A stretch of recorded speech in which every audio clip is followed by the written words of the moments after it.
I'm Alex Berardino, and I'm going to present to you a short introduction to our paper, Eigen-Distortions of Hierarchical Representations. Our paper is concerned with the following question. Given two images, how should we compute the perceptual difference between them? Well, the simplest and actually standard choice is just to compute the mean squared error of the pixel values between the two images. But this is a fundamentally flawed metric, and a simple demonstration can reveal its flaws. I'm going to show to you 8 images which have equivalent mean squared error when compared to the image in the center of the screen. It should be immediately apparent that none of these images are of equivalent perceptual quality. It's worth asking ourselves why this metric fails, and the simple answer is that when humans judge this task, they don't actually have access to the pixel values as rendered on the screen. What they do have access to is a representation of those pixels within a neural population within their visual system.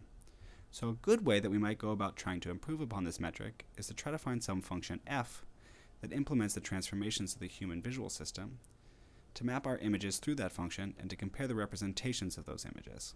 But how do we find this function? Well, a good candidate are deep neural networks trained on complex visual tasks such as object recognition.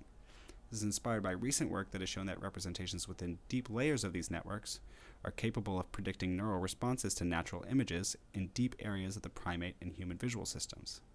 In addition, several authors have shown that if they replace simple pixel-based mean squared error loss functions with loss functions computed within intermediate layers of these networks, they get an immediate improvement upon the perceptual quality of images optimized using these loss functions. At the same time, the case of adversarial examples suggests that the sensitivity of these networks is not exactly equivalent to the sensitivity of human perception, because we can find noise perturbations that when added to images are essentially invisible to humans, but that cause these networks to wildly misclassify the objects represented within the image. So given these disparate observations, we wanted to ask if we could quantify how well deep neural networks serve as a model of human perceptual sensitivity, and in addition, if we could find a class of models that outperform them. So in this paper, we present a new method for comparing the sensitivity of a model to the sensitivity of the human visual system, by forcing the model to make predictions about the most and least noticeable changes we can make to an image. We test these predictions on human subjects using psychophysical tools, and quantify the goodness of a model by comparing the model prediction to the actually observed human data.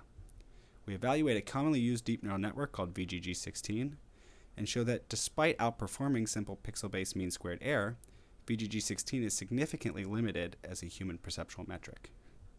We show that neural networks with more biological features perform better as human perceptual metrics, and we highlight the importance of an operation called local divisive normalization for capturing human perceptual sensitivity within these networks.